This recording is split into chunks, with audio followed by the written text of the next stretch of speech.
Good morning, students. Today we discuss about 12th D Accountancy. So in this video, we continue the second chapter, that is not for profit organization. So in this video, we discuss about the specimen of receipt and payment account. Specimen of receipts and payment account. So in the previous classes, we discuss about meaning and stages of final accounts of not-for-profit organization, and also the receipt and payment account procedure steps to be followed while preparing receipt and payment account. So in this video, we discuss about the specimen of receipt and payment account and few examples. So the first stage of final account of a not-for-profit organization is receipt and payment account. Preparation of receipt and payment account.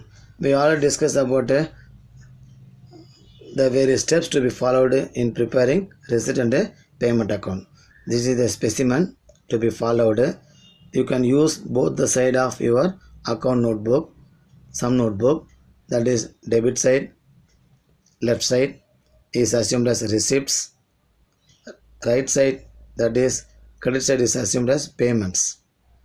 So based upon the specimen, we can easily prepare receipt and payment account. So in this case, in this specimen, first it will commence with opening cash balance and bank balance. Opening cash balance and bank balance should be debited, followed by revenue receipts and capital receipts. Revenue receipts and capital receipts. All receipts, all cash receipts should be debited in receipt and payment account. All receipts, whether it may be a capital or it may be a revenue. All receipts. These are some of the examples of revenue receipts and capital receipts that should be recorded in the receipt and payment account. Okay. So all revenue receipt, there are some revenue receipts: subscription, entrance fees, general donations, and then grant in aid, sale of old newspaper, interest on investments, dividend, locker rent, rent received, and sundry receipts.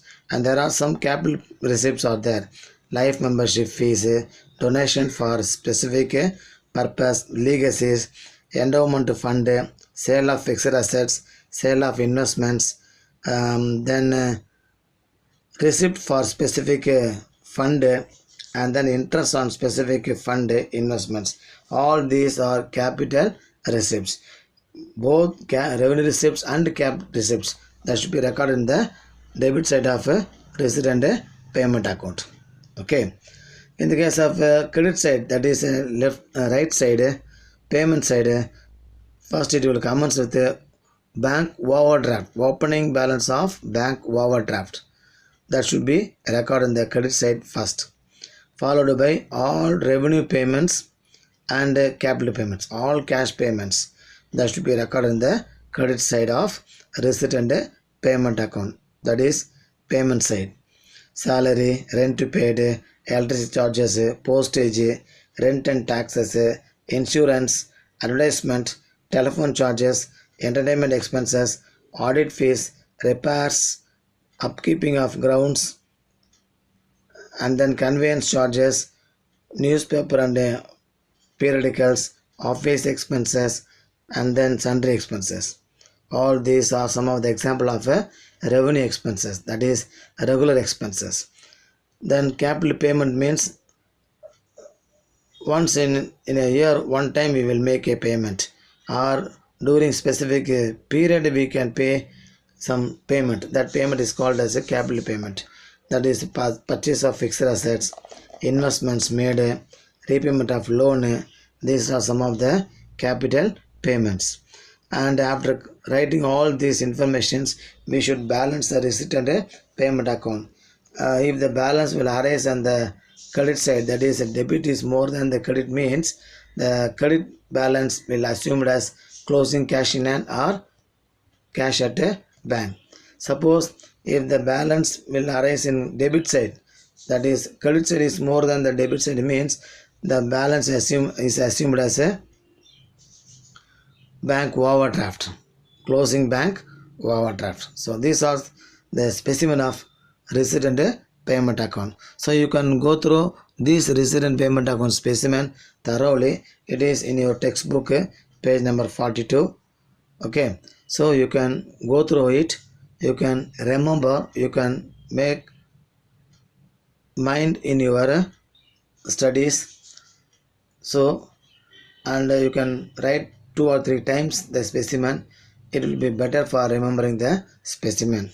So while thoroughing the specimen, it is very easy to prepare receipt and payment account, because of while asking questions to prepare receipt and payment account means they will not give much adjustments.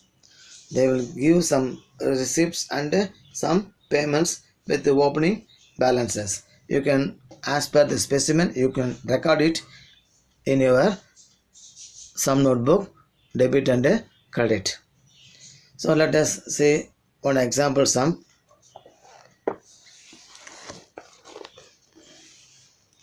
That is illustration 1. So in this illustration, they are given some transactions. They are given some transactions, that is some of the receipts and payments are given. Based upon that, you can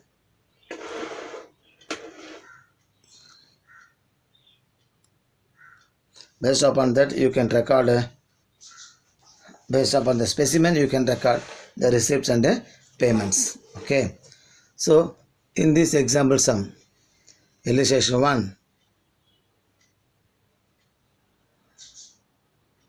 from the following particulars of Tamil Educational Society, they are asking to prepare receipt and payments. Opening cash balance are given, that is 1/4/2018, 18,000. Rent paid 6,000. Scholarship given 15,200. Entrance fees received 18,500.